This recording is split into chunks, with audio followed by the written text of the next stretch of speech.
మన ధర్మశ్రీ గారి నాయకత్వంలో ఈ ప్రెస్ మీట్ అనుకోని కోరుతూ మన ధర్మశ్రీ గారిని అధ్యక్షులు వహించాలని కోరుతున్నాం.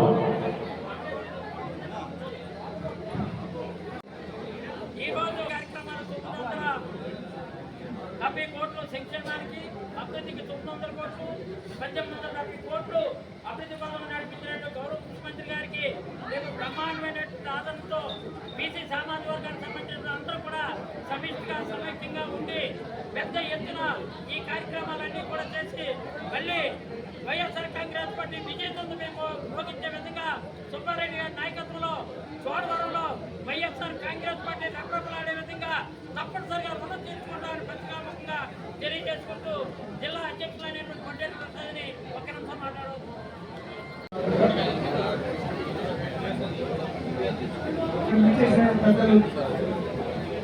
సుబ్బారెడ్డి గారికి వేదిక శాసనసభ్యులు ధర్మశ్రీ గారికి పార్లమెంట్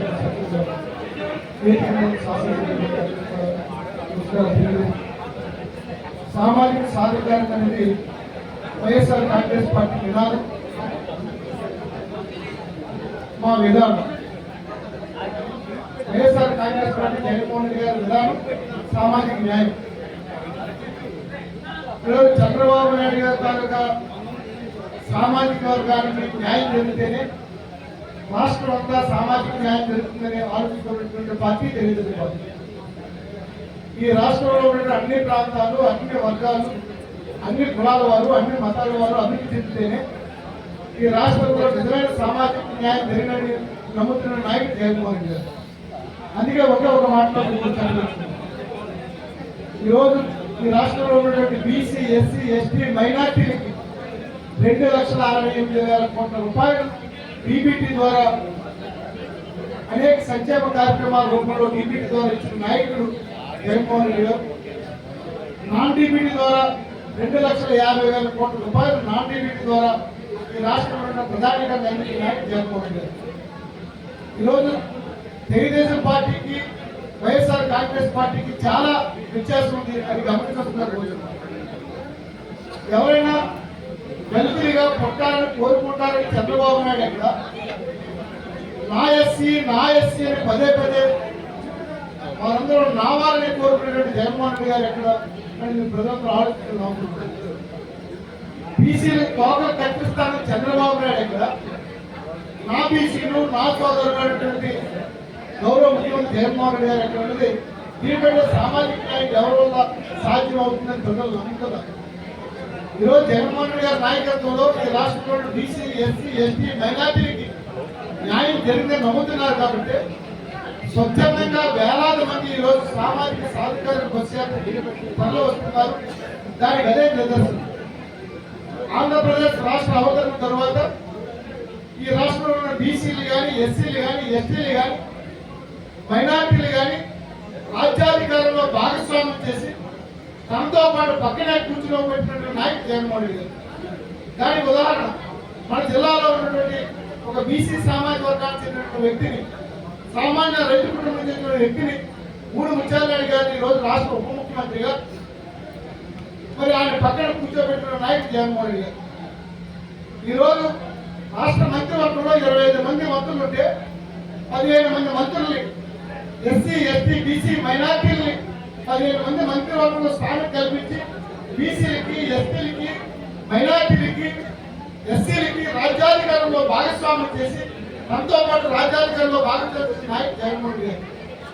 అదే కాదు, బడుగు బలహీన వర్గాలు చాలా కులాలు, గుర్తింపు లేని కులాలకి 56 కార్పొరేషన్లు ఇచ్చి ఆ కార్పొరేషన్ ద్వారా ఆయా కులాల స్థితిగతుల్ని ప్రభుత్వానికి తెలియజేసే విధంగా ఆ కులాల గౌరవాన్ని పెంచిన నాయకుడు జగన్మోహన్ రెడ్డి గారు. అందుకే ఈరోజు రాష్ట్రంలో ఎక్కడికి సామాజిక సాధికారిక బస్సు యాత్రైనా ప్రజలందరూ స్వచ్ఛందంగా బీసీ, ఎస్సీ, ఎస్టీ, మైనార్టీ వర్గాలు స్వచ్ఛందంగా ఈ ప్రభుత్వం మాది, ఈ ముఖ్యమంత్రి జగన్మోహన్ రెడ్డి గారి నాయకత్వంలోనే మాకు న్యాయం జరుగుతుందని నమ్ముతున్నారు. కాబట్టి ఈరోజు వేలాది మంది తరలిస్తున్నారు. రాబోయే రోజుల్లో కూడా ఏదైతే జగన్మోహన్ రెడ్డి గారు బీసీ, ఎస్సీ, ఎస్టీ, మైనార్టీ కోసం అనేక సంక్షేమ కార్యక్రమాలు రూపొందించి అమలు చేశారో వారందరూ కూడా మరొక వారు జగన్మోహన్ రెడ్డి గారు ముఖ్యమంత్రి చేసుకోవాలి, జగన్మోహన్ రెడ్డి గారు ముఖ్యమంత్రి అయితేనే మా అందరికీ న్యాయం జరుగుతుంది నమ్ముతున్నారు కాబట్టి ఆ దిశగా ఈరోజు ఈ బస్సు యాత్ర జరుగుతుంది. పోలవరం నియోజకవర్గంలో కూడా అత్యంత ఆదరణతో రేపు మధ్యాహ్నం 3 గంటలకి వడ్డాది జంక్షన్లో జరుగుతున్న బహిరంగ సభకి వేలాది మంది సుమారు 30,000 భయపడి తరలి వస్తున్నారు. ఆ కార్యక్రమాన్ని కూడా పత్రికా సోదరులు కూడా వచ్చి చూసి అందరూ కూడా దాన్ని టెలికాస్ట్ చేస్తూ కోరుతూ సెలవు తీసుకుంటున్నాం. నర్సీపట్నం శాసనసభ సభ్యులు గారు ఉన్న అందరికీ నమస్కారం.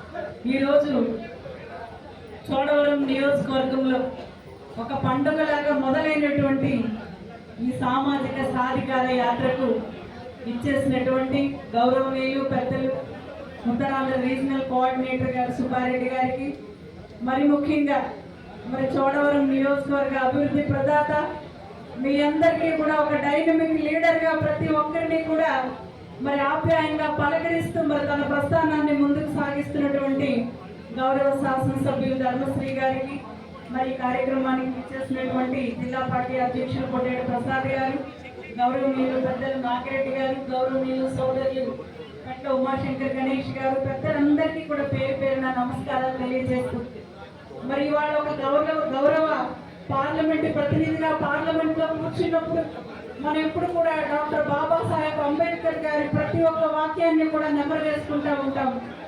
మరి ఏదైతే మరి యొక్క దేశ నాయకులు ప్రజలందరికీ కూడా సంక్షేమం అందించడానికి ఎటువంటి కలలు కన్నారు, అన్ని వర్గాల ప్రజలకి సమన్యాయం చేకూరాలి, బీసీ ఎస్సీ ఎస్టీ మైనారిటీ వర్గాలందరికీ కూడా మరి అభివృద్ధి ఫలాలు అందాలని రాజ్యాంగం రచించిన అంబేద్కర్ గారి ఆశయాలు ఈ రోజు ఆంధ్ర రాష్ట్రంలో మరి 100% కూడా అమలవుతుందని చెప్పడానికి మరి నేనే నిదర్శనం. పార్లమెంటులో మరి తోటి సహచర పార్లమెంటు సభ్యులందరూ కూడా ఇన్ని కార్యక్రమాలు మీ రాష్ట్రంలో ఒక డైరెక్ట్ బెనిఫిట్ ట్రాన్స్ఫర్ ద్వారా ఎటువంటి పార్టీలు కులాలు చూడకుండా పేదలందరికీ మరి ముఖ్యంగా వెనుకబడిన వర్గాల సంక్షేమం కోసం మరి కోట్లాది లక్షల రూపాయలు ఈ రోజు ఆంధ్ర రాష్ట్రం ఖర్చు పెడుతూ ఉంది. గౌరవ ముఖ్యమంత్రి గారు జగన్మోహన్ రెడ్డి గారు దేశంలోనే ఒక ఆదర్శవంతమైన ప్రతి ఒక్కరికి కూడా ఒక రోల్ మోడల్ రాజ్యాంగాన్ని అమలు చేస్తున్న రాష్ట్రం ఈ రోజు ఆంధ్ర రాష్ట్రంలో మరి ముందుకు వెళ్తూ ఉందని చెప్పడానికి ఎంతో సంతోషిస్తూ మరి ముఖ్యంగా మహిళల కోసం ఈ రోజు ముఖ్యంగా బీసీ ఎస్సీ ఎస్టీ మైనారిటీలు అంటే నిరుపేదలు, మరి ముఖ్యంగా చోడవరం మాడుగులు కానీ అనకాపల్లి యలమంచిలి మన రూరల్ ప్రాంతం మన కొత్త జిల్లా మరి ఇప్పుడు ఈ రోజు ప్రతి ఒక్కరు కూడా ఒక పేద మహిళ నిరుపేద ప్రభుత్వం ఇచ్చిన ఒక ఇల్లు కట్టుకుంటూ ఉంది. జల్ జీవన్ మిషన్ ద్వారా ప్రతి మహిళకి కూడా మరి ఎంతో గౌరవం తెచ్చేలాగా కోట్లాది రూపాయలతో ఇవాళ ఇంటింటికి కూడా పథకం అమలవుతూ ఉంది. పేద విద్యార్థులు చదువుకునే ప్రభుత్వ పాఠశాలలు ఈ రోజు నాడు నేడు ద్వారా లక్షలాది కోట్ల రూపాయలతో కార్పొరేట్ స్కూళ్ళకి ధీటుగా ఈ రోజు మన రాష్ట్రంలో ముందుకు వెళ్తూ ఉన్నాయి. గాంధీజీ కలలు కన్న గ్రామ స్వరాజ్యం, పరిపాలన వికేంద్రీకరణ మూల సిద్ధాంతం మరి ఈ రోజు ప్రతి ఒక్క నిరుపేదకి కూడా ఒక వాలంటీర్ వ్యవస్థ, సచివాలయ వ్యవస్థ కూడా అత్యంత పారదర్శకంగా పరిపాలనని ప్రజల ముంగిడికి తీసుకొస్తున్న ప్రభుత్వం మన జగనన్న ప్రభుత్వం అని తెలియజేస్తూ మరి ఈ రోజు మొట్టమొదటి ఒక బీసీ మహిళగా ఇవాళ పార్లమెంట్కి నాకు కూడా జగనన్న అవకాశం ఇచ్చి ఇవాళ మరి సాధికారతకి ముఖ్యంగా మన జిల్లాలోనే పెద్దపీట వేసేట్టు ముత్యాల నాయుడు గారికి పంచాయతీరాజ్ శాఖ ఇచ్చి మన ఇన్ఛార్జి మినిస్టర్ గారు పీడిక రాజన్న దొర గారికి ట్రైబల్ వెల్ఫేర్ మినిస్ట్రీ ఇచ్చి ఇవాళ అత్యధికంగా మరి బీసీ ఎస్సీ ఎస్టీ మైనారిటీ సంక్షేమానికి మరి మన రాష్ట్ర ప్రభుత్వం మన గౌరవ ముఖ్యమంత్రి వర్యులు జగన్మోహన్ రెడ్డి గారు పెద్దపీట వేస్తున్నారని చెప్పడానికి ఆనందిస్తూ వై ఏపీ నీడ్స్ జగన్ అంటే మరి ఒక గంట సేపు చెప్పుకున్నా కూడా మరి మనకి సమయం చాలదు. మరి సాయంత్రం జరిగే భారీ బహిరంగ సభలో మన అన్ని విషయాలు కూడా మాట్లాడుకుందాము. మరి 175కి 175 స్థానాలు కూడా అన్ని స్థానాలలో కూడా గెలిపించి జగనన్న మన కోసం కరోనా లాంటి కష్టకాలంలో కూడా ప్రతి కుటుంబానికి కూడా మరి ఆదుకున్న జగనన్నకి మనం అత్యధిక మెజారిటీ ఇచ్చి అన్ని స్థానాలు గెలిపించి మళ్ళీ ముఖ్యమంత్రిగా చేసుకోవాలని చెప్పి మరి ఈరోజు పత్రికా సమావేశంలో మీడియా మిత్రులందరికీ కూడా తెలియజేస్తూ సెలవు తీసుకున్నాను. Thank you.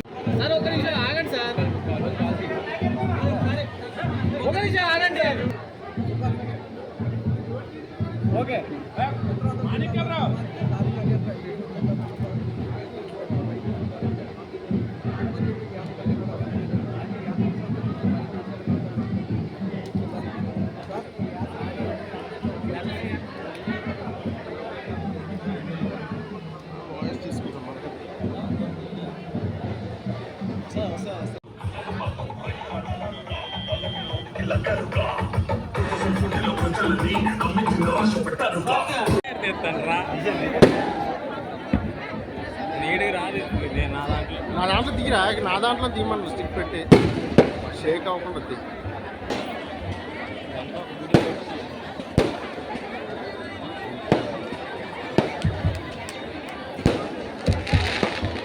మందుగుండా ఆపాల్సిందిగా కోరుతా ఉన్నా.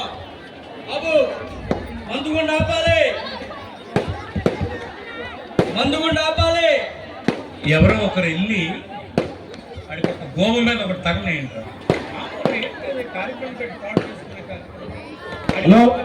బాబు ధర్మశ్రీ గారు, వేదిక అలంకరించిన పెద్దలారా, నియోజకవర్గం నలుమూల నుంచి వచ్చినటువంటి సోదరులారా, సోదరిమణులారా, ఈరోజు మనందరం ప్రత్యేకమైన కార్యక్రమంలో ఆలోచించడానికి ఇక్కడ పెట్టుకున్నాం. ఏంటి ఆలోచన? మన యొక్క జీవన ప్రమాణాలను పెంచేటువంటి ప్రభుత్వాలు, ప్రతిదినం మనకు ఎదురైనటువంటి సమస్యల్ని పరిష్కరించే ప్రభుత్వాలు, మునుముందు మనకు ఎదురవుతున్నటువంటి సమస్యల్ని ఎదుర్కోవడానికి అవసరమైనటువంటి ప్రభుత్వాలు ఏం పాలన చేస్తున్నాయి, ఎలా చేస్తున్నాయి, ఇంతకుముందు పాలన ఎట్లా జరిగింది, ఈ పాలన ఎట్లా జరిగింది అనేటువంటి అంశాలు తెలుసుకోవడానికి ఈ సబ్ పెట్టారు. దీనికి సాధికార యాత్రని, సామాజిక సాధికార యాత్ర అని పేరు పెట్టిన సుమారుగా 4 సంవత్సరాలు 8.5 నెలల పరిపాలనని ఇప్పుడు మనం ఇక్కడ సమీక్ష చేసుకోవచ్చు. అలాగే ఒక పరిపాలన సమీక్ష చేసుకునేటప్పుడు అంతకుముందు ఈ రాష్ట్రంలో పరిపాలన చేసినటువంటి పార్టీ ప్రభుత్వాలు ఎలా పరిపాలన చేశాయన్నది కూడా బేరేజ్ చేసుకోవాల్సినటువంటి అవసరం ఉంది. మనం ఎక్కడి నుంచి పరిపాలన ప్రారంభించాం? రాష్ట్రం 14లో విడిపోయి ఏర్పాటైన తర్వాత ప్రజలందరూ అనుభవజ్ఞుడైన, వయసు ఉందని చంద్రబాబు నాయుడుకి అధికారం ఇస్తే ఒక 5 సంవత్సరాల పరిపాలన చూసాం. చూసిన తర్వాత ఈనాడు 19లో ఎన్నికలు జరిగిన తర్వాత ఈ ప్రభుత్వానికి అధికారం ఇచ్చారు. నేను ఆనాటికి రాష్ట్రంలో ఉండే పరిస్థితులు ఏంటి, ఎలా ఉండేవి, అన్ని రంగాల్లో రాష్ట్రం ఏ స్థాయిలో ఉంది దేశంలో తీసుకుంటే అనేది విసిగిపోయే కదా వైఎస్ఆర్ కాంగ్రెస్ పార్టీని అధికారంలోకి తెచ్చుకున్నాం. ఈ తెచ్చుకున్నటువంటి ప్రభుత్వం ఈ 5 సంవత్సరాల పాలనలో ఎలా చేసింది అన్నది మనం ఇప్పుడు బ్యారేజ్ వేయాలి. ఇదేం సరదాగా పెట్టుకున్నట్టు సభ కాదు. ఇంకో 3-4 నెలల్లో ఎన్నికలు రాబోతూ ఉన్నాయి. చివరి మరొక 5 సంవత్సరాలకు గాను ప్రభుత్వాన్ని ఎన్నుకోవాల్సినటువంటి సందర్భం కూడా వస్తుంది. మీరు మీ ప్రాంతాల నుంచి వచ్చారు, మీ ప్రాంతంలో మిగతా వాళ్ళు కూడా ఉన్నారు, వారికి కూడా మీ అభిప్రాయాలు చెప్పాల్సినటువంటి అవసరం ఉంది. ఈ రాష్ట్రం మన చేతికి వచ్చినప్పటికీ వ్యవసాయం తీసుకుంటే ఈ దేశంలో మైనస్ గ్రోత్లోకి వెళ్ళిపోయింది. మైనస్ గ్రోత్ అంటే నేషనల్ యావరేజ్ గ్రోత్కి లేకుండా ఆ స్థాయి పడిపోయి మైనస్ గ్రోత్లోకి వెళ్ళింది. ఈవేళ ఈ 4.5 సంవత్సరాలు వ్యవసాయానికి మనం ఇచ్చినటువంటి సపోర్ట్ వలన 5.56% రాష్ట్రంలో వ్యవసాయం తాలూకా ఇది స్థితి పెరిగింది. ఇది దేశంలో దేశ ప్రభుత్వం వేసినటువంటి లెక్కలు ఇవి. అలాగే జిఎస్డిపి అంటారు, ఒక రాష్ట్రంలో ఉత్పత్తి అయినటువంటి గ్రాస్ డొమెస్టిక్ ప్రొడక్షన్ అంటారు. ఆ ప్రొడక్షన్లో తీసుకుంటే దేశంలో 14 నుంచి 19 వరకు తెలుగుదేశం ప్రభుత్వం అధికారంలో ఉన్నప్పుడు 16వ ర్యాంకు, అంటే 29 రాష్ట్రాలు కలిగినటువంటి దేశంలో 16వ ర్యాంకులో మన రాష్ట్రం ఉంటే, ఈవేళ 19 నుంచి 23 వరకు వైఎస్ఆర్ పార్టీ ప్రభుత్వ పాలన వలన 4వ ర్యాంకులోకి వచ్చింది. అంటే మనకంటే 25 రాష్ట్రాలు వెనక్కి నెట్టి మనం ముందుకు వచ్చాం.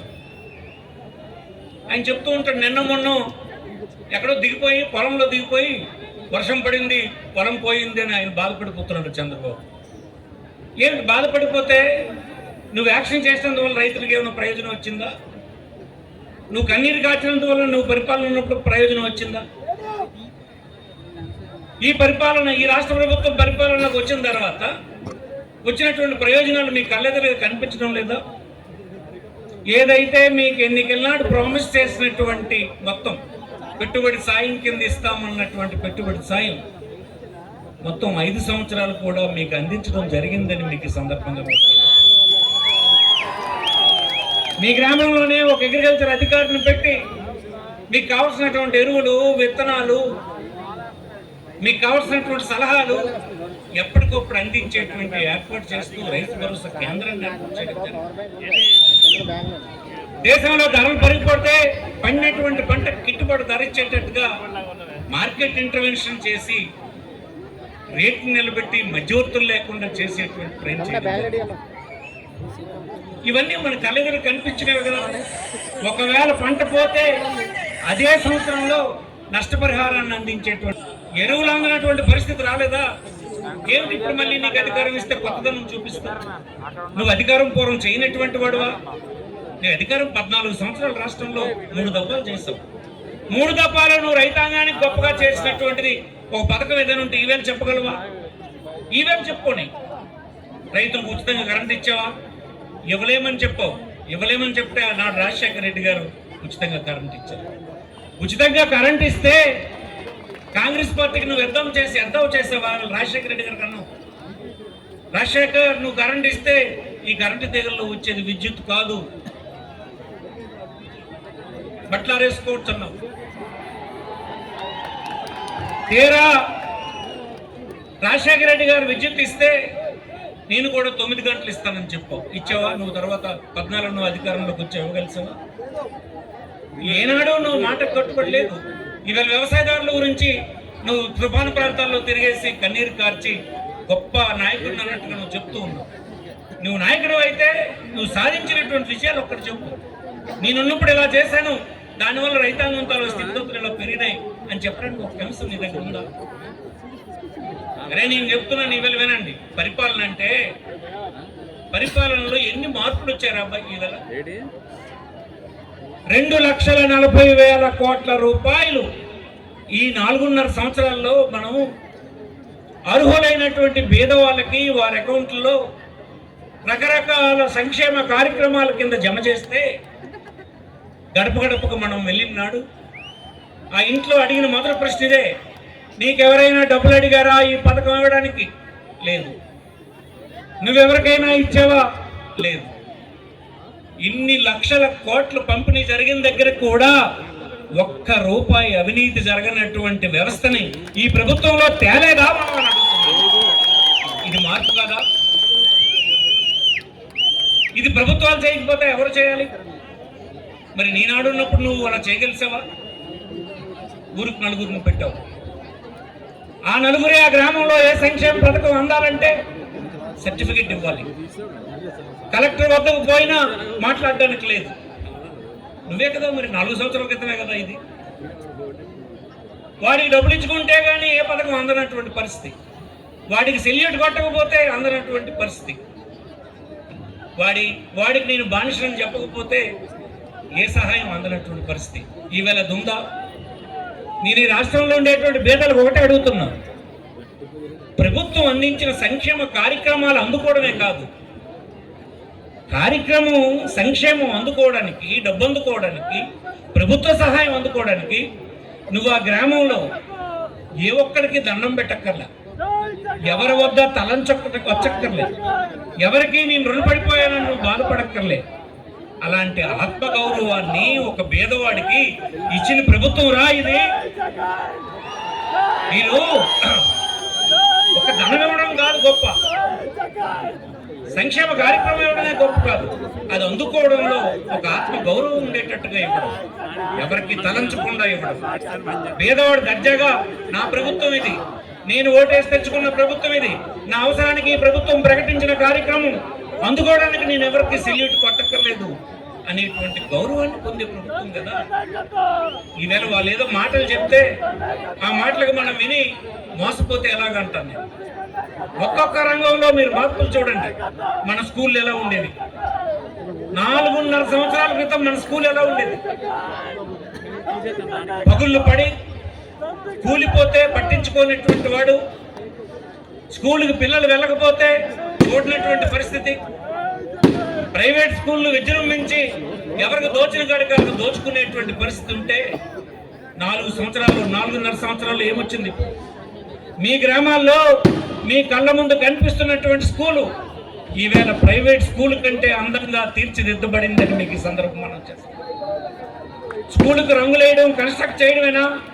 లోపల ఫర్నిచర్ చూడండి, పిల్లలకు కట్టిన టాయిలెట్లు చూడండి, వారు కూర్చోవడానికి ఇచ్చినటువంటి బల్లలు చూడండి, వారు చదువుకోవడానికి ఇచ్చిన పుస్తకాలు చూడండి, వారికి ఇచ్చినటువంటి కంప్యూటర్ చూడండి, వారు ధరించడానికి ఇచ్చినటువంటి వస్త్రాలు చూడండి, వారు తొడుక్కొని వేసుకున్న బూట్లు చూడండి, వారికి బోధిస్తున్నటువంటి సిలబస్ చూడండి, వారి కడుపు నిండా పెట్టినటువంటి ఆహారాన్ని ఒకసారి మీరు టెస్ట్ చేసి చూడండి. ఈ ప్రభుత్వానికి పేద ప్రజల విద్యార్థుల పట్ల ఎంత ఆసక్తి ఉందో మీకు అర్థమవుతుందని మీకు సందర్భంగా చూస్తాను. ఇది ఎన్నాళ్ళ కల? ఈ రాష్ట్రంలో ఉండే ఒక పేదవాడు చదువుకోవాలంటే ప్రైవేట్ స్కూళ్ళకు పోయి ధనం చెల్లిస్తే కానీ విద్య అందనటువంటి పరిస్థితుల నుంచి ఈవేళ ప్రతి ఇంట, ప్రతి స్కూలు, ప్రతి వార్డులోనూ స్కూళ్ళు బాగుపడి అందరి పిల్లలు చదువుకోవాలి. ఒక పేద విద్యార్థి చదువుకోవడానికి తన పేదరికం అడ్డుకాకూడదని ప్రభుత్వం ఒక సూత్రం కింద అన్ని రకాల సదుపాయాల్ని వాడికి ఉన్నత విద్యను అభ్యసించేంత వరకు ఏర్పాటు చేసి దేశ విదేశాల్లో పనికొచ్చినటువంటి సిలబస్ని ఇవాళ ఈ రాష్ట్రంలో తీసుకొచ్చి చేస్తున్న పని కేవలం ఓట్ల కోసం చేస్తున్న పని అంటారా? కాదు కదా. కేవలం 15 సంవత్సరాలు పిల్లలు రేపు ఓటేస్తారని చేసిన పని కాదు కదా. ఇలాంటి పనులు ఎవరు చేస్తారు? సమాజం పట్ల బాధ్యత కలిగినటువంటి వాడు, ఈ సమాజంలో ధనిక పేద వర్గాల మధ్యలో ఉన్నటువంటి వ్యత్యాసాలు తగ్గాలనుకునేటువంటి ఈ పనులు చేస్తారు. ఎందుకు చేస్తారు? ఎందుకు చంద్రబాబు చేయలేకపోయినాడు? విద్య ఎప్పుడైనా ఈ సమాజంలో ఉండే అంతరాలని తగ్గించేటువంటి సాధనం. ఇది ప్రపంచంలో అన్ని దేశాలు అందరూ అనుసరించేటువంటి సూత్రం. ఆ సూత్రాన్ని ఇన్ని సంవత్సరాలు మనం మర్చిపోయినాం. అందుకే గ్రామాల్లో ఉండే పాఠశాల, వార్డుల్లో ఉండే పాఠశాలలు, టీచర్లు లేక, భవనాలు లేక, పుస్తకాలు లేక, మంచి సిలబస్ లేక, స్కూల్కి వస్తే కడుపు నిండా తినే అవకాశం లేక పిల్లల్ని ఎక్కడో పనికి పంపించినటువంటి పరిస్థితి రాష్ట్రంలో ఉండేది. ఈవేళ ఈ రాష్ట్రంలో అందిస్తున్నటువంటి విద్య మరొక 20 సంవత్సరాలు సాగితే ఈ దేశంలోనే ఆంధ్రప్రదేశ్ అందరికంటే ముందుంటుందని చెప్పడానికి నేనేమి సందేహించడం లేదని మనం చూస్తాం. కొంతమంది నాయకులు మళ్ళీ ఎన్నికలకు ఏం ఓట్లు వస్తాయనే చూస్తారు. అలా చూసేవాడు చంద్రబాబు నాయుడు ఒకడని మీకు మనం చేస్తున్నాం. ఎందుకంటే గడిచిన ఎన్నికల్లో మీరు చూశారు, ఎలక్షన్ ఇంకా వస్తుంది, నోటిఫికేషన్ వచ్చేస్తుంటే చేశాడు. అందరి అక్క చెల్లెళ్ళు పిలిచి బస్సుల్లో ఎక్కించుకొచ్చి 4,000 రూపాయలట పసుపు కుంకుమ కొనుక్కోండి అని చెప్పించాడు. బహుశా చంద్రబాబు నాయుడు గారు ఇవ్వకపోతే వాళ్ళ ఇళ్లలో పసుపు కుంకుమ ఎవడూ పెట్టుకోవడం లేదని అనుకున్నాడు. ఎందుకు వచ్చేసాడు? ఎన్నికుంది. ఈవేళ మరి ఇక్కడ మీరు ఇచ్చినటువంటి ఓటు ద్వారా అధికారం ఏర్పడిన మరుసటి రోజు నుంచే ఏదైతే ఎన్నికల క్యాంపెయిన్లో చెప్పాడో జగన్మోహన్ రెడ్డి, అప్పటి నుంచే కదా ప్రారంభించాడు. మరుసటి రోజు నుంచి ప్రారంభించి 5 సంవత్సరాలు చేశాడు. ఇతనికి తేడా లేదా అని అడుగుతున్నాను. ఆనాడు నువ్వు మహిళలకు చెప్పినటువంటి డోక్రా రుణాలను రద్దు చేస్తామన్నటువంటి మాట నిలబెట్టుకున్నావా? అని చెప్పినటువంటి మాట, బ్యాంకుల్లో మీరు వాడినటువంటి ధనాన్ని అంతా నేను కట్టేస్తానని చెప్పావు, నువ్వు నిలబెట్టుకున్నావా? ఈనాడు నువ్వు పొలాల్లో దిగిపోయి వరిసైపోయిందని బాధపడుతున్నావు. ఏమైనా తుఫాను ఆపేయడానికి మన ఎవరు వద్ద చర్య ఉందా? ఒకవేళ తుఫాన్లో లేదైనా విపత్తులో దెబ్బతింటే ఆదుకునేటువంటి ప్రభుత్వాల్లో ఆంధ్రప్రదేశ్ ముందుందని మీకు మనవి చేస్తున్నాం. ఇన్సూరెన్స్ కానీ, ఇన్పుట్ సబ్సిడీ కానీ, రకరకాల సరఫరాలు కానీ చేయడంలో ఆంధ్రప్రదేశ్ ఎప్పుడు వెనకబడి లేదని మీకు మనవి చేస్తున్నాం. కేవలం వారికి అనుకూలమైనటువంటి టీవీల్లో ప్రచారాలు చేసుకుని మోసగించాలని మళ్ళీ ప్రయత్నం చేస్తున్నారు. ఎన్ని మార్పులు ఈనాడు మనం తీసుకొచ్చాం. కొన్ని విషయాలు ఇంకా మనం చేయాల్సినవి ఉన్నాయి, తప్పకుండా మనమే చేయాలి, నేను కాదను. అవి కొంత సమయం కావాలని అడుగుతున్నాం. పెద్ద ఎత్తున సంక్షేమం టేకప్ చేసాం, సంక్షేమంలో అన్ని అచీవ్ చేసాం, అందరికీ సంతృప్తి చేసే పరిస్థితి వచ్చింది. ఏ గ్రామంలో అయినా మనం కులం చూసామా, మతం చూసామా, మనకు పార్టీకి ఓటేయలేదని ఎప్పుడైనా అడిగామా, మళ్ళీ ఓటేయాలని కండిషన్ పెట్టామా, నీ జెండా కట్టడానికి ఎప్పుడైనా అడిగామా? ఎవరిని ఏది ప్రశ్నించలేదు. అంటే నువ్వు చెప్తావు వర్గాలుగా ఉండండి అని నువ్వు చెప్తున్నావు, వర్గం లేదని జగన్మోహన్ రెడ్డి అంటున్నాడు. ఎందుకు లేదంటున్నాడు మీరు ఆలోచించండి. ఏ ఒక్కరికి ఆయన ఆపమని చెప్పలేదు. అర్హత ఉందా? వాడి కన్నీరు తోడండి. వాడికి ఆకలి ఉందా? ఆకలి తీర్చండి. వాడు ఏ పార్టీకి ఓటేస్తారో అడగండి. ఏ పార్టీకి ఓటేస్తాడని నిబంధన పెట్టకండి. వాడి కులం అడగండి, మతం అడగండి, వాడికి సాయం చేయండి అని చెప్పి నువ్వు చెప్తున్నావు. గ్రామాల్లో తెలుగుదేశం పార్టీ పెట్టండి అని. ఎందుకు తెలుగుదేశం పార్టీ? దేనికి? మళ్ళీ నువ్వు జన్మభూమి బ్రోకర్లను తేవడానికి లేదు. ఈ పార్టీకి, వైఎస్ఆర్ పార్టీకి ఓటు వేయొద్దని నువ్వు చెప్తున్నావు. నువ్వేం చేస్తావో చెప్పు.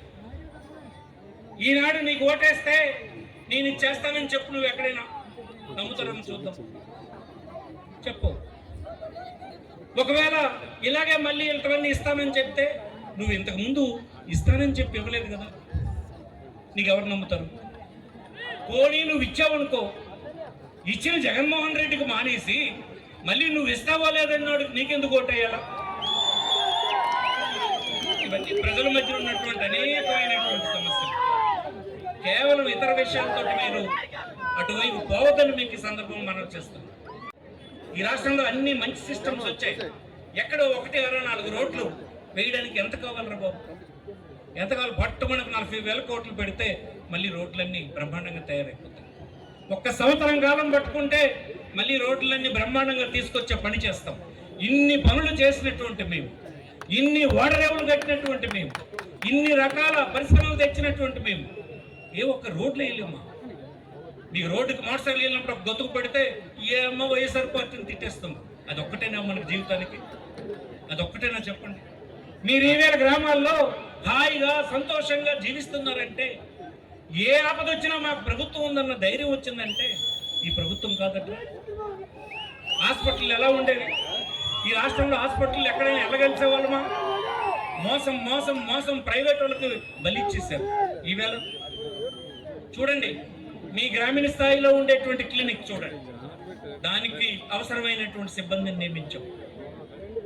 మండల స్థాయిలో ఉండే పిహెచ్సి చూడండి, పూర్తిగా డాక్టర్లు 2 వేసి స్టాఫ్ అంతా పెట్టి మందులతో సహా సిద్ధం చేశాం. జిల్లా స్థాయిలో ఉండే హాస్పిటల్ని చూడండి, బ్రహ్మాండంగా డాక్టర్లు నింపించినాం. ఇంతకు ముందు ఏ హాస్పిటల్కి వెళ్తే ఎక్కడ ఒక బిల్లు దొరికేదా? మెడిసిన్ బిల్లు దొరికేదా? ఒక డాక్టర్ ఉండేవాడా? ఒక నర్సు ఉండేదా? ఎవడు పట్టించుకునేవాడు ఉండేవాడా? ఇవాళ అలాగే ఉన్నాయి హాస్పిటల్. ఇంకా మించిపోతే ప్రతి ఒక్క కుటుంబానికి ఆరోగ్యశ్రీ అనేటువంటి పథకాన్ని అందుబాటులో పెట్టి దర్జాగా హాస్పిటల్కి వెళ్ళి ట్రీట్మెంట్ చేయించుకొని ఇంటికి వచ్చేటువంటి ధైర్యాన్ని వీళ్ళు కల్పించలేదా? మరి నీ ప్రభుత్వం ఉన్నప్పుడు జరిగిందా? ఇంతకుముందు ఏముండేది? ఎవరి పేదవాడి ఇంట్లోనైనా ఏదైనా జబ్బు వస్తే, జబ్బు వచ్చినటువంటి వాడికి అందరూ చెప్పేవారు, ఒరే నాయన పెద్ద హాస్పిటళ్ళు ఉన్నాయి మనకి, ఏం పర్వాలేదు, మంచి డాక్టర్లు ఉన్నారు, ఏం పర్వాలేదు, మందులు ఉన్నాయి, నీకేం ఇబ్బంది లేదు. ఇబ్బంది అంతా ఏంటి? డబ్బు. 1,50,000 రూపాయలు కావాలి. 1,50,000 రూపాయలు చెల్లించగలిసినటువంటి స్థితి లేని పేదవాళ్ళు తన తండ్రో కొడుకో తోడబుట్టినటువంటి అక్క చెల్లెలు కనిపించి పెద్ద చేసిన తల్లిదండ్రులు అనారోగ్యం పట్టి మంచం పడితే ఇంటి ముందు పెట్టి ఎప్పుడు చనిపోతారా, శ్మశానానికి తీసుకెళ్ళిపోదామని చూసినటువంటి పరిస్థితే కదా రాష్ట్రంలో ఉంటే. ఆ పరిస్థితి నుంచి ఈవేళ ఎలా వచ్చింది? ఇలా ఒక రోగి ఉంటే వెంటనే హాస్పిటల్కి తీసుకెళ్ళిపోయి దర్జాగా అక్కడ ట్రీట్మెంట్ చేయించుకొని 10 రోజుల నాడు ఇంటికి పైసా చెల్లించకుండా ఇంటికి వచ్చేటువంటి విధానం దేని వల్ల వచ్చింది? ఎవరి వల్ల వచ్చింది? ఎవరి వల్ల ఈ ధైర్యం వచ్చింది? ఇవన్నీ ఆలోచించాలని నీకు సందర్భం. ఎక్కడి నుంచి ఎక్కడికి మనం వచ్చింది? అతను ఎవరో ఒక్కరోడు వస్తారు, చంద్రబాబు కొడుకు, అతను సైకో అని అంటాడు. సైకో ఇలాంటి పనులన్నీ చేస్తారా? ఏదో మాట్లాడేస్తే అయిపోతుందా? లక్షలాది కుటుంబాల, కోట్లాది కుటుంబాల తాలూగా జీవితాలని తీర్చిదిద్ది దర్జాగా ఈవేళ జీవించే స్థితికి తీసుకొచ్చేటువంటి పరిస్థితి కేవలం 4.5 సంవత్సరాలే కదా. నీలా 14 సంవత్సరాలు జగన్మోహన్ రెడ్డి అధికారంలో లేడు. 4.5 సంవత్సరాలు ఉన్నాడు. 4 సంవత్సరాల్లో 2 సంవత్సరాలు కరోనా. ఏంటి పరిస్థితి? ఎలాంటి సిస్టమ్స్ మీకు తీసుకొచ్చాం? కరోనా 2 సంవత్సరాలు మనకి గడగడలు ఆడిస్తే చాలా కుటుంబాల్లో బయటకు వెళ్తే పని దొరకదు, కడుపు నిండా తిండి దొరకదు, ఎలా బ్రతుకుతామని భయపడినటువంటి పరిస్థితి ఉంటే, ఇంట్లో ఉన్నటువంటి సభ్యులే మరొక పడగదిలో ఉన్నటువంటి కుటుంబ సభ్యుడిని చూడడానికి భయపడినటువంటి పరిస్థితి ఉంటే, బాగాలే పక్కన మంచాన్ని పడితే కరోనాతో చూడడానికి వెళ్తే చచ్చిపోతామేమైనా భయపడి వెళ్ళకపోతే, మీ ఇళ్లకు 9 నెలలు రేషన్ తీసుకొచ్చి ఒక వాలంటీర్ అందించాడే, ఆ వాలంటీర్ ఎక్కడి నుంచి వచ్చినాడు? ఆ రేషన్ ఎక్కడి నుంచి వచ్చింది? ఎవరు ఇచ్చేసారన్నది మీరు ఎప్పుడైనా ఆలోచించారా? మీరు అడిగారా? ఈ రాష్ట్రంలో, ఏ రాష్ట్రంలో ఏం జరిగిందో కానీ, ఈ రాష్ట్రంలో 2 సంవత్సరాలు గడగడలాడించినటువంటి కరోనా ఉంటే ఒక్క కుటుంబం ఆకలితో చచ్చిపోయిందన్న కుటుంబం ఒక్కట్లేదు. చిన్న విషయం కాదు కదా, ఇదంతా పరిపాలనకు సంబంధించినవి కదా. కేవలం ఒక్క విషయమే మనం పట్టుకొని ఒక ప్రభుత్వాన్ని తిడతామా? ఏదో ఒక చిన్న విషయాన్ని పట్టుకొని తిడతామా? మరి అలా అయితే మనకంటే ముందు ఉన్నటువంటి ప్రభుత్వం ఒకటే రెండా ఒక మాటకి నిలకడుందా? ఒక్క నిజం ఎప్పుడైనా చెప్పారా? అభివృద్ధి చేయలేదు అంటాడు. చంద్రబాబుని అడుగుతున్నాను, నువ్వు చేసిన అభివృద్ధి అని చెప్పండి. పోనీ మీ చోడవరం చుట్టూ ఎక్కడైనా చంద్రబాబు చేసిన అభివృద్ధి మచ్చ ఎక్కడైనా ఉందా? 4.5 సంవత్సరాలు అయ్యింది కదా, అదేదైనా ఉందా? చూపించమనండి. నువ్వు అభివృద్ధి చేయలేదు ఈ ప్రభుత్వం అనేస్తే అయిపోతుందా? నువ్వు అభివృద్ధి చేసిన వాడువా? నువ్వు చేసింది ఏంటి చెప్పకూడదా? నువ్వేం చేస్తావో చెప్పు. ఈవేళ ఏ గ్రామం వెళ్ళినా ఆ గ్రామంలో ఒక స్కూల్ కనిపిస్తుంది, ఒక సెక్రటేరియట్ కనిపిస్తుంది, ఒక హాస్పిటల్ కనిపిస్తుంది. అనేకమైన పరిపాలనలో మార్పులు వచ్చినాయి. సంతోషంగా కుటుంబాలు కల్పిస్తున్నాయి. కొన్ని గ్రామాలే కొత్త ఇళ్లతో నిర్మాణమై పేదలకి దశాబ్దాలుగా శతాబ్దాలుగా మాకు ఇల్లుంటే చాలు అనుకున్నటువంటి నిర్భాగ్యులకి ఇల్లు కుదిరింది. ఇన్ని కనిపిస్తున్నాయే. నీ 5 సంవత్సరాల్లో చూపించాలంటే ఏదైనా ఒకటి.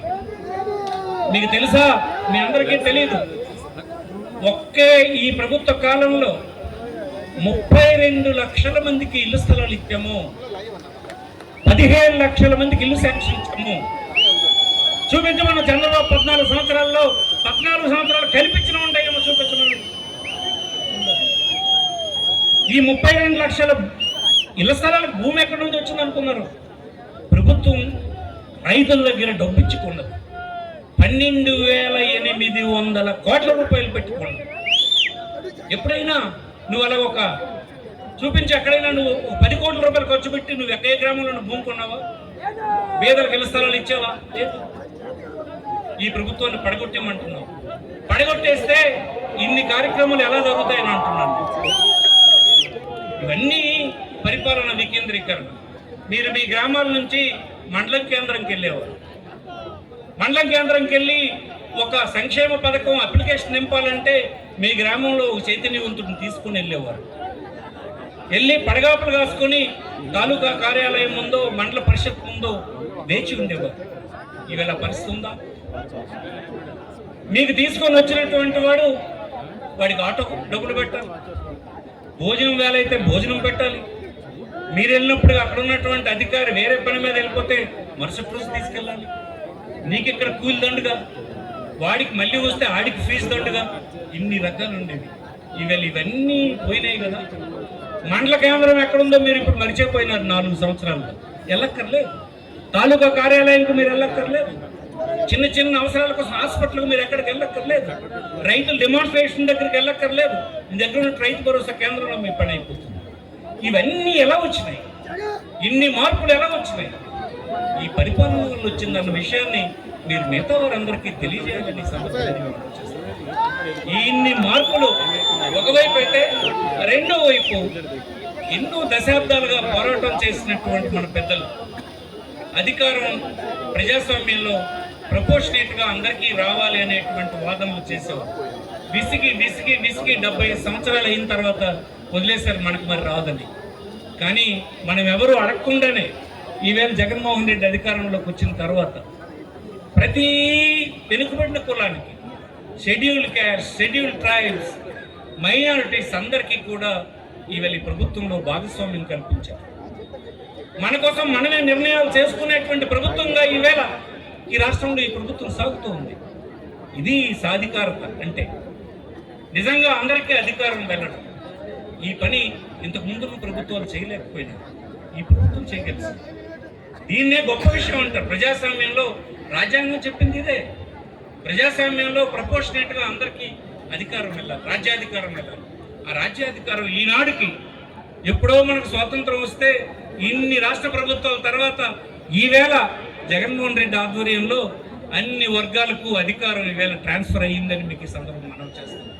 ఇది బలహీనులైనటువంటి వాళ్ళు గ్రహించాలి కదా, ఎస్సీ ఎస్టీలు గ్రహించాలి కదా, ఎస్టీలు అయినటువంటి వాళ్ళు గ్రహించాలి కదా.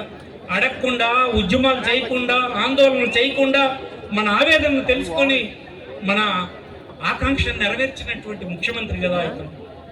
ఈ విషయాలన్నీ చాలా విలువైనవని మీకు సందర్భంగా మనం చేస్తూ, ఇంకొకరి చేతిలో ఇది రావు అన్నటువంటి విషయాన్ని అనుభవం ఉన్నటువంటి ఒక వ్యక్తిగా మీ అందరికీ మనం చేస్తూ, ధర్మశ్రీ ఈనాడు పెద్ద బహిరంగ సభ పెట్టాడు. వాడు చాలా చైతన్యవంతుడు. అన్ని శాసనసభల్లో దాంట్లో చురుగ్గా పార్టిసిపేట్ చేస్తాడు. గ్రామీణ స్థాయి నుంచి వచ్చినటువంటి వాడు కనుక కింద ఉన్నటువంటి వాడి అభిప్రాయాల్ని తెలుసుకుని చెప్పేటువంటి వాడు. ఏ చిన్న చిన్న విషయాల వలన ఆ విషయాన్ని పట్టుకొనే మనం విమర్శించడం కరెక్ట్ కాదని ఈ సందర్భంగా మనం చేస్తూ, వాడికి అన్ని విధాల అండగా మేమందరం ఉంటాం, ఈ ప్రభుత్వం ఉంటుందని ఈ సందర్భంగా మనం చేస్తూ, మీ అందరి వద్ద 2 మాటలు మాట్లాడే అవకాశం వచ్చినందుకు ధన్యవాదాలు తెలియజేస్తూ సెలవు తీసుకుంటాం. నమస్కారం. మరి 10 నిమిషాల్లో ఈ కార్యక్రమం ముగింపు ఉంటుంది.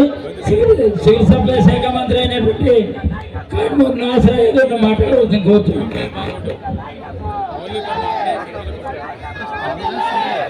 పెద్దలు,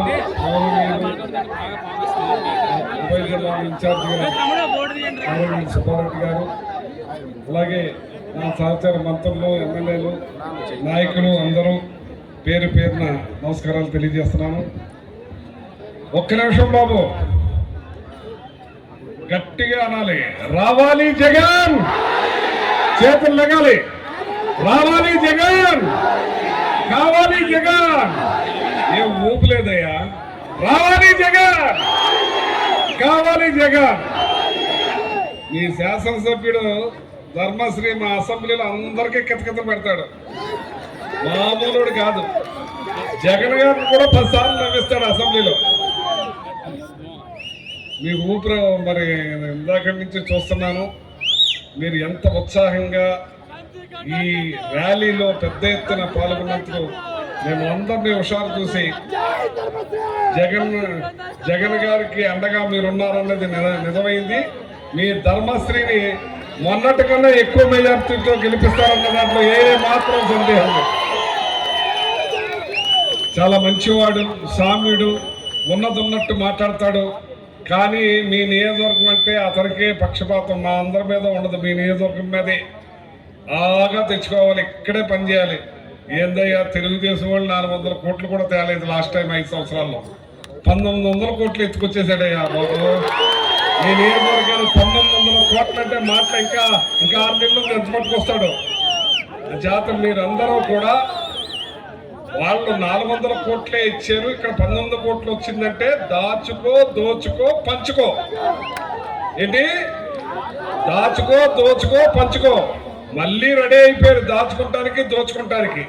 ఏ మాత్రం యామారుగా ఉన్నారా జల్లకాయ కొట్టేస్తారు. ఈరోజు సామాజిక సాధికారిక బస్సు యాత్ర జగన్మోహన్ రెడ్డి గారు చెప్పని కూడా చేసిన గొప్ప మహా వ్యక్తి, మంచి మనిషి. ఉండరా బాబు నీకు అనరోయ్, చచ్చిపోతున్నాను దాకా నుంచి. జగన్మోహన్ రెడ్డి గారికి చంద్రబాబు నాయుడు గారికి తేడా. గతంలో చంద్రబాబు నాయుడు ముఖ్యమంత్రిగా ప్రమాణ స్వీకారం చేసి కలెక్టర్ల మీటింగులో, ఏ ముఖ్యమంత్రి అయినా ప్రమాణ స్వీకారం చేసిన వెంటనే కలెక్టర్ల మీటింగ్ ఉంటుంది. ఆ మీటింగ్లో ఏం చెప్పాడు? మా వాళ్ళకే చెయ్యండి, మా వాళ్ళనే చూసుకోండి. జగన్మోహన్ రెడ్డి గారు చిన్న వయసులో తొలిసారిగా ముఖ్యమంత్రి ప్రమాణ స్వీకారం చేసి కలెక్టర్ల మీటింగ్లో ఏం చెప్పారు? పార్టీలు చూడొద్దు, ప్రాంతాలు చూడొద్దు, కులాలు చూడొద్దు, మతాలు చూడొద్దు. తెలుగుదేశమైనా, జనసేన అయినా, సిపిఐఎం అయినా, బీజేపీ అయినా, ఎవరైనా సరే నా కోటేసిన వాళ్ళకి, ఎగిన వాళ్ళకి నేను ముఖ్యమంత్రినే, అందరికీ చెయ్యండి అన్న మనసున్న ముఖ్యమంత్రి ఎవరు? ఎవరు? ఇతరుల చేతులు ఎవరు? అది మనసున్న మంచి మనిషి జగన్మోహన్ రెడ్డి గారు. ఇవాళ అందరికీ చెయ్యాలి, ఈ రాష్ట్రం బాగుండాలి, ఈ రాష్ట్రంలో సామాజిక న్యాయం జరగాలి. మాకు న్యాయం చేశారు. ఇవాళ ఎప్పుడైతే ఏలూరులో బీసీ డిక్లరేషన్ చేసి బీసీలకి పెద్దపేట చేస్తానని చెప్పని కూడా చేసిన గొప్ప వ్యక్తి జగన్మోహన్ రెడ్డి గారు. 36 కులాలు బీసీలు ఉన్నాయన్న సంగతి నాకు తెలియదు, నేను బీసీనైనా. 136 కులాలని ఎలికి తీసి 56 కార్పొరేషన్లు ఇచ్చి గొప్ప గౌరవాన్ని కల్పించిన ముఖ్యమంత్రి జగన్మోహన్ రెడ్డి గారు అని చెప్పి సందర్భంగా తెలియజేస్తున్నాను. ఈ సోకాల్ తెలుగుదేశం వాళ్ళు అంటారు 56 కార్పొరేషన్లు ఇచ్చారు, వాళ్ళకి ఫ్యాన్ ఉందా, కుర్చీ ఉందా అని. నేను ఒకటే ఎగ్జాంపుల్ చెప్తాను. ఆత్మకూరు బై ఎలక్షన్కి వెళ్ళాం. అక్కడ నాకు కూడా పెండ్ర వీరన్నని సంచార జాతర చైర్మన్ పదవి ఇచ్చాడు, వచ్చాడు. అక్కడ యానాదర్ కాలనీకి వెళ్ళాడు. భూమి పుట్టాక అక్కడ రోడ్డు కానీ, డ్రైన్ కానీ, వాటర్ కానీ లేదు. వెళ్ళిన తర్వాత కలెక్టర్ దగ్గరికి వెళ్ళాడు డైరెక్ట్. ఆ సంచార జాతర చైర్మన్ బల్ల గుద్ది అడిగాడు, వాళ్ళకి రోడ్డు ఎందుకు లేదు, డ్రైన్ ఎందుకు లేదు, వాటర్ ఎందుకు లేదు, కరెంట్ ఎందుకు లేదని. నెలన్నరలో అన్ని కూడా కల్పించాడని చెప్పి ఈ సందర్భంగా మీకు మనం చేస్తున్నాను. జగన్మోహన్ రెడ్డి గారు మామూలు వ్యక్తి కాదు, చాలా ఆలోచన పరుడు. ఇవాళ ఆ సంచార జాతుల చైర్మన్ కి పదవి ఇచ్చిన వాళ్ళ బల్ల గుద్ది ఆ సామాజిక వర్గానికి పనులు చేశాడు. అలాగే చెట్టుపల్లికి, యాదవులకి, మరి అలాగే గౌడాస్ కి, అలాగే న్యాయ బ్రాహ్మణ్స్ కి, అందరికీ కూడా ఇచ్చి వాళ్ళకి, పార్టీకి, ప్రభుత్వానికి దారం ఆధారం ఏర్పాటు చేసిన గొప్ప మహా వ్యక్తి జగన్మోహన్ రెడ్డి గారు అని చెప్పి సందర్భంగా తెలియజేస్తాం. అందుకే ఇవాళ బీసీలకి న్యాయం జరుగుతుంది. బీసీలకి పోలీస్ స్టేషన్కి వెళ్ళినా, బీసీల కలెక్టర్ ఆఫీస్కి వెళ్ళినా, ఎక్కడికి వెళ్ళినా సామాజిక న్యాయం జరుగుతానికి ఆస్కారం ఇదేనని. అందుకే ఈ బీసీ సామాజిక సాధికార యాత్రకి ఎంత పెద్ద ఎత్తున మీరు స్వాగతం పలుకుతున్నారంటే ఇందుకే అని చెప్పి ఈ సందర్భంగా తెలియజేస్తున్నాను. ఇవాళ చదువులు ఎప్పుడైనా తీసుకొచ్చారు. చదువుల్లో మనం 15వ స్థానంలో ఉండేవాళ్ళం, చంద్రబాబు నాయుడు పుణ్యం అంట. ఇవాళ జగన్మోహన్ రెడ్డి గారు తీసుకున్న నిర్ణయాలకి నాడు నేడు స్కూల్స్ ని మార్చి బూట్లు, బ్యాగ్లు, బెల్ట్లు, ప్యాడ్లు, డిజిటల్ క్లాస్ రూములు, బాత్రూమ్స్ అన్ని కూడా మార్చి ఇవాళ రాష్ట్రం భారతదేశంలో కన్నా 15వ స్థానం నుంచి 3వ స్థానానికి వచ్చామని చెప్పి సందర్భంగా తెలియజేస్తున్నాం. ఓ పెద్ద మనిషి అడిగారండి జగన్మోహన్ రెడ్డి గారు, ఎందుకు ఈ పేదవాళ్ళ పిల్లలకి 65,000 కోట్లు ఖర్చు పెట్టేస్తున్నారు, ఈ 65 కోట్లు పెద్దోళ్ళకి ఖర్చు పెడితే ఓట్లు పడతాయి కదా అని. నాకు ఓట్లు కాదు ముఖ్యం, ఈ పేదవాళ్ళ పిల్లలు డాక్టర్లు, ఇంజనీర్లు అవ్వాలి. చెప్పులు కుట్టుకునే పిల్లవాడైనా, కార్మిక పిల్లవాడైనా, వ్యవసాయం చేసుకునే పిల్లవాడైనా, రిక్షా దొరికినే పిల్లవాడైనా, ఆటో దొరికినే పిల్లవాడైనా, ఎవరైనా సరే డాక్టర్, ఇంజనీర్ అవ్వాలి, ఐఏఎస్ ఆఫీసర్ అవ్వాలి. ఆ కుటుంబాల పరిస్థితి మారాలి. దానికి ఓ నిదర్శనం చెప్తాను మీకు. నేను లాస్ట్ టైం అమెరికా వెళ్ళాం.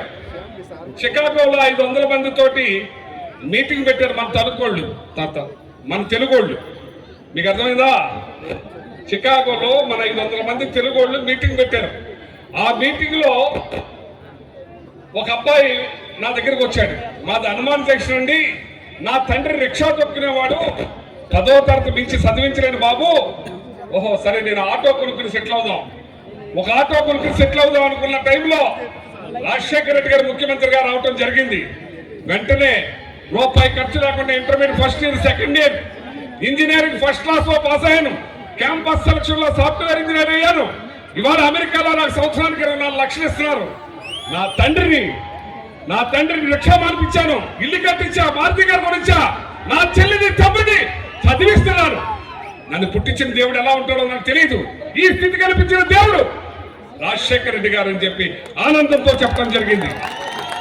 అంతకన్నా 4 అడుగులు ముందుకేసి తనయుడు జగన్మోహన్ రెడ్డి గారు చదువుల విప్లవాన్ని భారతదేశం నలుమూల నుంచి తొంగు చూసేలాగా, ఏంటి చదువుల విప్లవం, పేద పిల్లలు, రిక్షా తొక్కునే పిల్లలు, చెప్పులు కుట్టుకునే పిల్లలు అమెరికా వెళ్ళి ప్రపంచ దేశాల్ని ఆకర్షించారే, అద్భుతమైన ఈ ఆంధ్ర రాష్ట్ర గౌరవాన్ని పెంచారని మీరే చూశారు. మొన్న 10 మంది పిల్లలు, తెలుగు పిల్లలు ఉర్రింతలు ఊగించారే.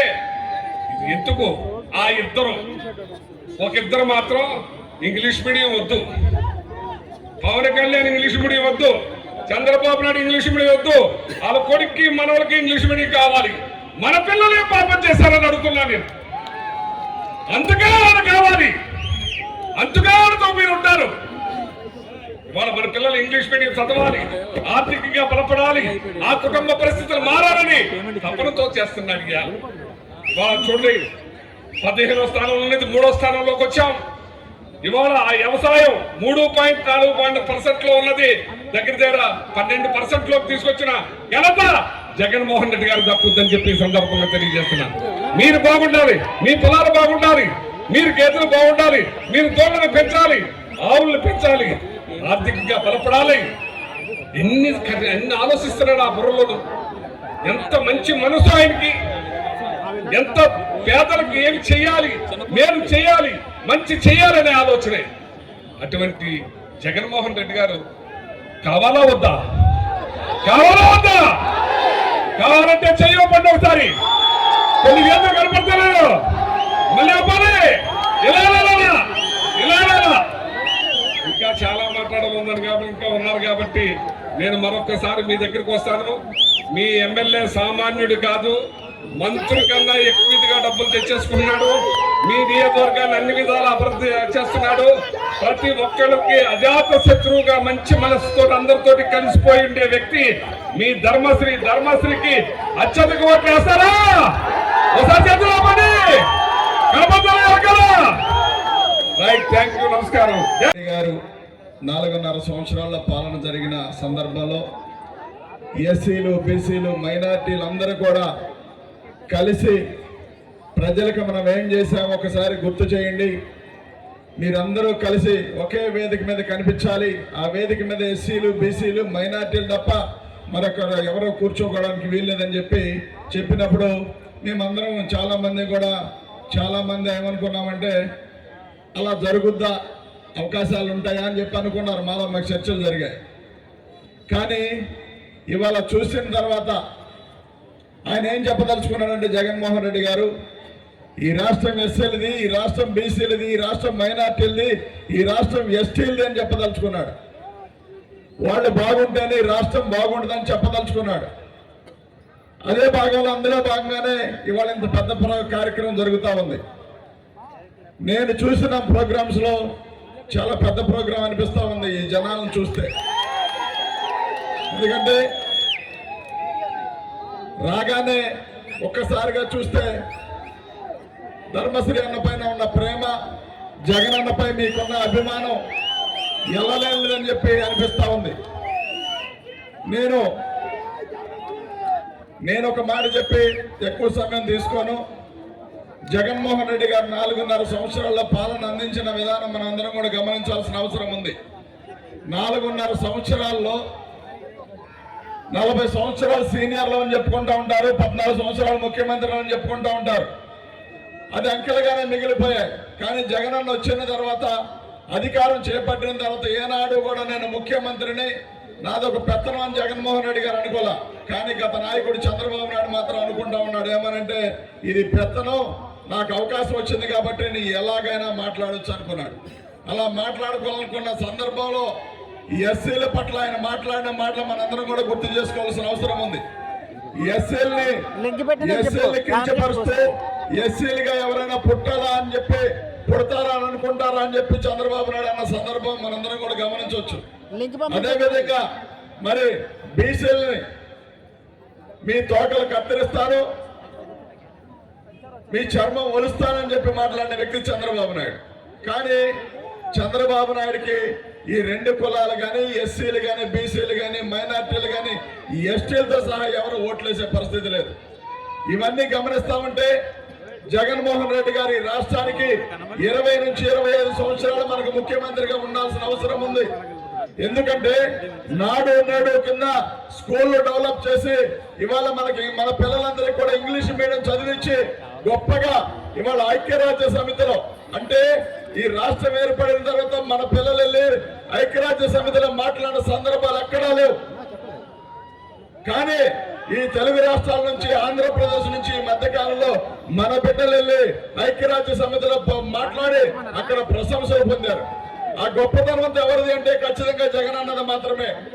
ఏనాడు కూడా పక్క రాష్ట్రం దాటిపోనేమని చంద్రబాబు నాయుడు, పేదవాడంటే నచ్చని చంద్రబాబు నాయుడు.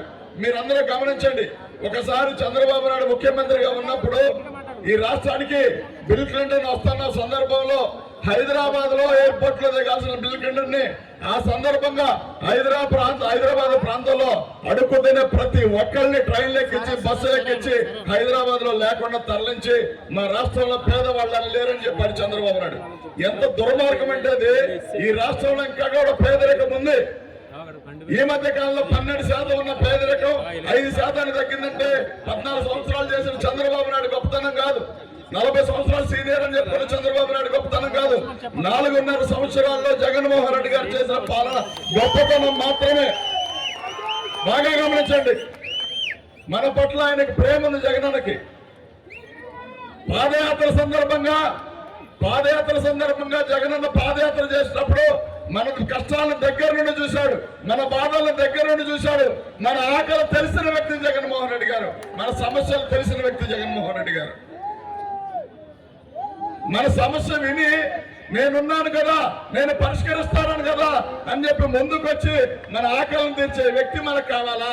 మన భుజాల పైన ఓట్లు వేయించుకొని, మన భుజాల పైన చేతులేసి ఓట్లు వేయించుకొని తర్వాత మన పేక మీద కాలిస్తూ చంద్రబాబు నాయుడు కావాలో మీరందరూ కూడా గమనించండి ఒకసారి. ఇంకా కూడా చంద్రబాబు నాయుడికి దింపుడుగల ఆశ. చావుదలకు వచ్చాడు. ఇవాళ కేసీఆర్ ని పరామర్శిస్తానే పోతే అంట మహానుభావుడు అంట. కేసీఆర్ స్థితి ఏమో కానీ నువ్వు ఖచ్చితంగా ఆ స్థితిలోనే ఉన్నాడు చంద్రబాబు నాయుడు అనే వ్యక్తి. రాజమండ్రి సెంట్రల్ జైల్లో ఎక్కడ రాలిపోతాననే భయంతో నాకు అన్ని రోగాలున్నాయి, చివరికి ఏడ్చి నాకు రోగాలున్నాయి జైల్లోనే పోతానే అన్న భయంతో కోర్టుకెళ్ళి బెయిల్ తెచ్చుకున్నాడు. అంటే నీ రోగాలు ఉన్నాయని చెప్పి. దాన్ని టీడీపీ వాళ్ళు మాట్లాడతారు నిజం గెలిచిందంట. ఒరే నాయన, మీరు గమనించాల్సింది ఏంటంటే మీ వాడు బెయిల్ తెచ్చుకున్నాడు అంటే ఖచ్చితంగా మీ వాడు తప్పు చేశాడు కాబట్టి ప్రస్తుతానికి రిలాక్షన్ ఇస్తున్నాం కాబట్టి అతను ఏదో ఒక రోజున శిక్ష పడే వ్యక్తి అని చెప్పి కోర్టులు తెలియజేస్తామన్నాయి. దాన్ని వదిలేసి ఇప్పుడు వచ్చే దారిలో లోకేష్ పాదయాత్ర చూస్తా వచ్చే దారిలో మాకు ట్రాఫిక్ మరి గూగుల్లో మ్యాప్ లో చూస్తే లోకేష్ పాదయాత్ర ఉందంటే పోలీసులు డైవర్షన్ చేద్దాం ఇటంటే కాదులు ఇటే పోనండి అంటే ఆ సమయానికి లోకేష్ పక్కన పాదయాత్రలో మీటింగ్ లో మాట్లాడుతూ ఉన్నాడు. ఈ రాష్ట్రానికి జగన్మోహన్ రెడ్డి గారు అవసరం లేదని లోకేష్ చెప్తా ఉన్నాడు. శబ్దం నా చెవులు పడింది. లోకేష్, మీ అవసరమేముంది రాష్ట్రానికి? మీ అయ్యే అవసరమేముంది? అప్పుడప్పుడు మేకప్ వేసుకొని డాన్సులు వేసుకునే వ్యక్తి ఈ రాష్ట్రానికి అవసరమా? మీ ముగ్గురు కలిసి ఈ రాష్ట్రాన్ని ఏమైనా పొడవగలరా? ఈ రాష్ట్రాన్ని ఏమైనా తీర్చిదిద్దగలరా? ఈ రాష్ట్రంలో ఒక పేద పిల్లాడు మీరు చదివించిన దాఖలాలు ఉన్నాయా? గమనించండి. కాకుండా జగన్మోహన్ రెడ్డి గారిని మాట్లాడుతూ ఉన్నాడు ఇందాక. ఏమనంటే సైకో జగన్మోహన్ రెడ్డి అని చెప్పి. మీరు సైకోలు కాబట్టి 14 సంవత్సరాలు ప్రజలు హింసించారు కాబట్టి మిమ్మల్ని పక్కనేశారు. ఈ రాష్ట్ర సంపదంతా దోచుకుతున్నారు కాబట్టి మిమ్మల్ని పక్కన పెట్టారు. ఒక పార్టీ పెట్టి ఒక ముఖ్యమంత్రిని అవడానికి కారణాలు చూసుకోవాల్సిన వ్యక్తి ఒక పార్టీ పెట్టి అద్దెకి టెంట్ సామాన్లు ఇచ్చేవాడికి లాగా, తెప్పాళ్ళ గిన్నెలు అద్దెలకు ఇచ్చుకునేవాడికి లాగా పవన్ కళ్యాణ్ అనే వ్యక్తి ఒక పార్టీ పెట్టి అద్దెకిస్తా ఉన్నాడు. అలాంటివి నమ్ముకొని మీరు ప్రయాణం చేస్తా ఉన్నారు. మీకు ఒక మాట చెప్తా ఉన్నా, మీకంత దమ్ము ధైర్యం ఉంటే మేము సింగిల్ గా నెగ్గగలం అనుకుంటే జగన్మోహన్ రెడ్డి గారిని సింగిల్ గా ఢీ కొట్టడానికి మీకు దమ్ములు ఎందుకు చాలడం లేదు? మీకు దమ్ములు ఎందుకు చాలడం లేదు? చాలు. ఎందుకంటే మీ అన్ని కూడా పిగ్గంతులు. మీ అందరికి ఒకే ఒక మాట చెప్తా ఉన్నా, ఒక్కటి గమనించండి. ఇప్పటికే చెప్తా ఉన్నాం, జగన్మోహన్ రెడ్డి గారు ఎప్పుడు సింగిల్ గానే వస్తారు. ఏనాడు పొత్తులుండవు. ఎవరిని నమ్ముకోలా. పైన దేవుడిని, కింద ప్రజలు మాత్రమే నమ్మాడు. మాలాంటి నాయకులను కూడా కాదు. నాకు ప్రజలు ఉన్నారు, పైన దేవుడు ఉన్నారు అని చెప్తా ఉన్నాడు. జగన్మోహన్ రెడ్డి గారికి దేవుడి భయం ఉంది. చంద్రబాబు నాయుడికి దేవుడు భయం లేని వ్యక్తి. అంటే ఈ తప్పు చేస్తే దేవుడు ఊరుకోడేమో అని చెప్పి జగన్మోహన్ రెడ్డి గారు ఆలోచిస్తారు. కానీ చంద్రబాబు నాయుడు మాత్రం ఏ తప్పు చేసినా ఏమీ కాదు నాకు అని చెప్పి 14 సంవత్సరాలు పాలించి ఈ రాష్ట్రాన్ని సర్వనాశనం చేశాడు. చంద్రబాబు నాయుడు చెప్తా ఉన్నా, ఈ మధ్యకాలంలో వరదలకు వచ్చి బాపట్ల ప్రాంతంలో మాట్లాడుతూ ఉన్నాడు. ఈ రాష్ట్రంలో మరి రైతులను ఎవరో పట్టించుకోలేదని చెప్పి. చంద్రబాబు నాయుడు, నీకు సిగ్గు శరం సీమీనెత్రన ఏమైనా ఉంటే నువ్వు ముఖ్యమంత్రిగా ఉన్నప్పుడు బషీరాబాద్ లో కరెంటు బిల్లులు పెరిగాయని రైతులు ధర్నాలు చేస్తా ఉంటే ముళ్ళ కంపలేసి 6గురిని పట్టణ పెట్టుకుని 6గురిని కాల్పించి చంపించిన వ్యక్తి నువ్వు కాదా? 6 రైతులు కాల్చి చంపింది చంద్రబాబు నాయుడు కాదా? ఈనాటికి వ్యవసాయం దండగా చెప్పిన వ్యక్తి చంద్రబాబు నాయుడు.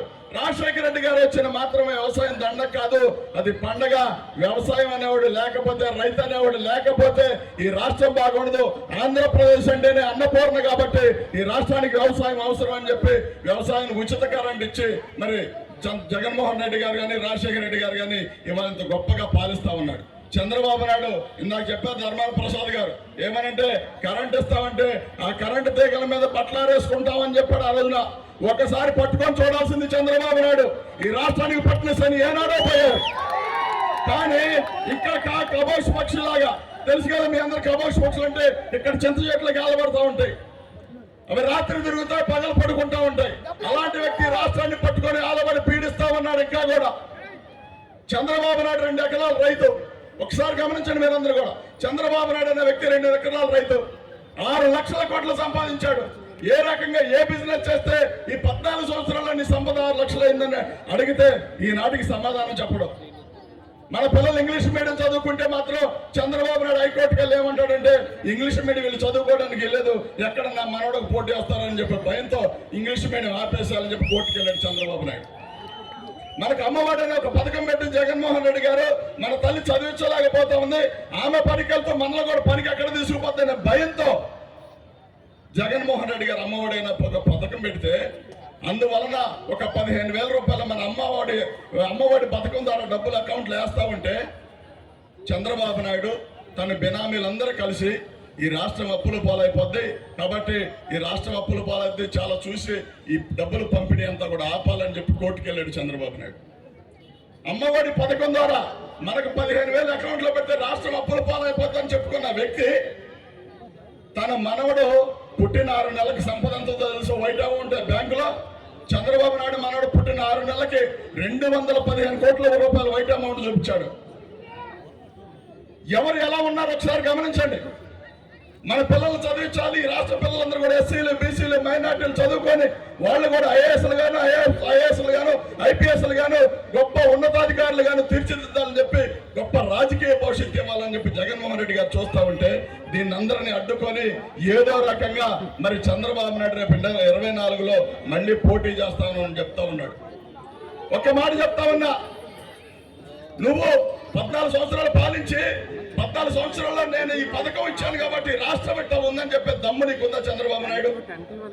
కానీ నీ పేరు చెప్తే గుర్తుకొచ్చే ఒకే ఒక పథకం ఉంది.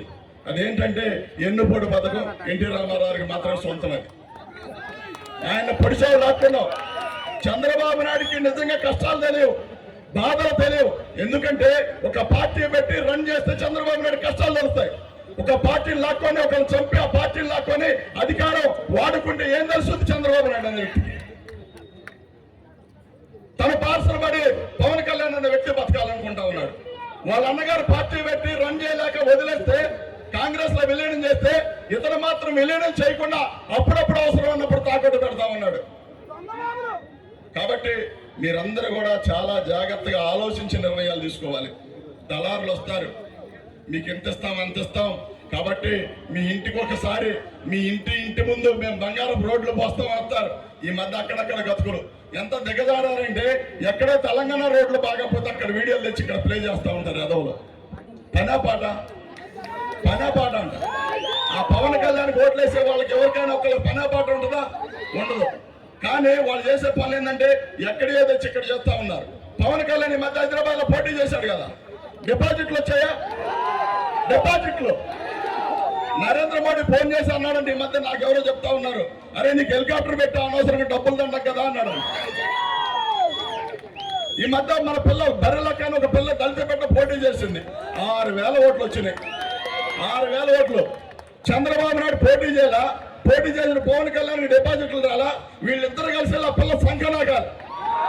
వీళ్ళిద్దరు ఎలాంటి వాళ్ళంటే జగన్మోహన్ రెడ్డి గారు ఓడిస్తాం భయపెడతాం అంట. మరి మీ దుంపల్లాగా మీకు తెలియదు ఏంటంటే జగన్మోహన్ రెడ్డి గారిని తట్టుకోవాలంటే అటువైపు కూడా మరో జగన్మోహన్ రెడ్డి గారే ఉండాలి. బాగా గమనించండి. మిగతా వాడి వల్ల అవ్వదు. మహా మొండాడు, మీకు విషయం తెలీదు. దగ్గరుండి మేము చూస్తా ఉన్నాం ఆయన్ని. పేదోడికి ఇది మేలు జరుగుతుందంటే ఎక్కడ ఆది లేదు, ఇది చేసేద్దామని చెప్తాడే తప్ప ఏమైనా ఇబ్బంది వచ్చిందంటే ఇబ్బంది లేదేం లేదు. పేదోడికి మేలు చేసే కాదు ఇబ్బంది ఏంటి అబ్బా కానివ్వండి అని చెప్తా ఉంటాడు జగన్మోహన్ రెడ్డి గారు. కాబట్టి మీరందరికీ ఒకే ఒక మాట చెప్తా ఉన్నా, ఇవాళ సురేష్ అనేవాడు వాస్తవంగా మీలో వ్యవసాయ రైతు కూలి కొడుకు ఒకడు.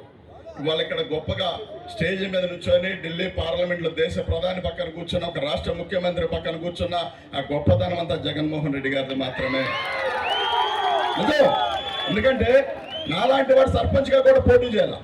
సర్పంచ్గా పోటీ చేయని దేశ ప్రధాని పక్కన కూర్చోబెట్టి చంద్రబాబు నాయుడు నా మీద కేసులు పెట్టి మా ఊర్లో దేశ ప్రధాని నరేంద్ర మోడీ గారు శంకుస్థాపనకు వస్తా ఉంటే మేము చూస్తాం సార్ అంటే నాకు గేట్లు పెట్టి మా ఇంటికాడ పోలీసులు పెట్టి దేశ ప్రధాని చూడలేదా చంద్రబాబు నాయుడు? నాకు చూడాలని ఆశ ఉంది.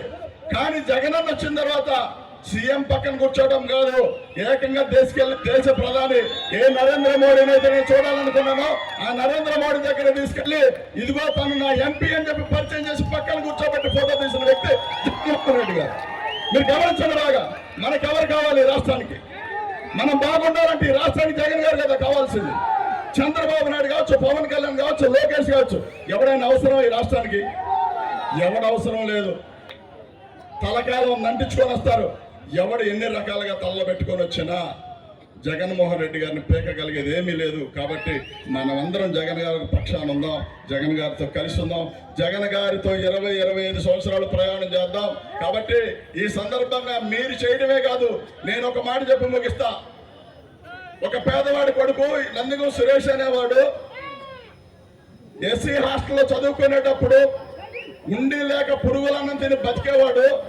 మాకు వార్డెన్ గారు ఉండేవాడు. వార్డెన్ గారు ఏం సంతకం అంటే గ్రీనింగ్ సంతకం పెడతా ఉంటే అయ్యి ముత్తయ్య గారని పెడతా ఉంటే నేను మా అన్నయ్యని అడిగా, ఆ సంతకం మనం కూడా గ్రీనింగ్ తో పెట్టవచ్చు అంటే సర్వసాధారణమైన విషయం కాదు అది.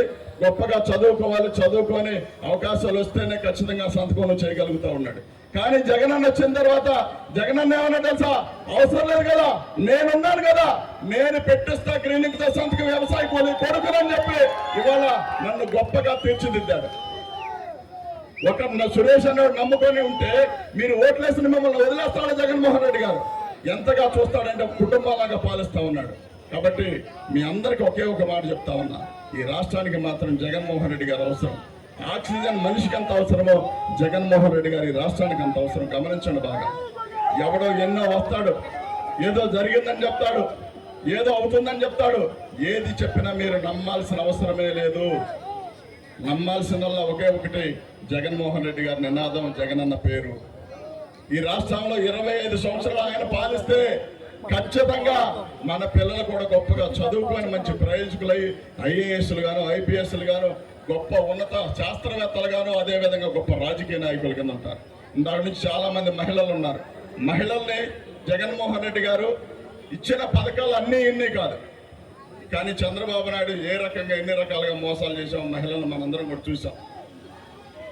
చంద్రబాబు నాయుడిని ఎన్ని రకాలుగా మనల్ని మోసం చేశాడో చూసాం. జగన్మోహన్ రెడ్డి గారికి చంద్రబాబు నాయుడికి నక్కకి నాగలోకానికి ఉన్నంత తేడా ఉంది. చంద్రబాబు నాయుడు 7 నక్కలతో అయితే జగన్మోహన్ రెడ్డి గారు 7 నాగలోకాలతో సమానం. గ్యారంటీ చెప్తా ఉన్నా, జగనన్న నాకేదో అవకాశం ఇచ్చాడని కాదు, మీ అందరి గురించి ఆలోచించే వ్యక్తి మాత్రం, మన ఆకలి ఆలోచించే వ్యక్తి మాత్రం జగనన్నే. కాబట్టి ఆయన్ని మనందరం ఆశీర్వదించాల్సిన అవసరం ఉంది. మీరందరూ కూడా పెద్ద మనసు తీసుకొని 2024లో ఒక్కసారి చాచి కొడితే ముసలోడు కావచ్చు, డ్రామా ఆర్టిస్టులు కావచ్చు, నత్తోడు కావచ్చు, ఎవరైనా కావచ్చు, ఈ రాష్ట్రంలో కనబడకుండా పారిపోవాలని చెప్పి తెలియజేస్తూ ఈ అవకాశం కల్పించిన మా ధర్మశ్రీ అన్న గారికి మరొకసారి ధన్యవాదాలు తెలుపుతూ సెలవు తీసుకుంటాను. Thank you.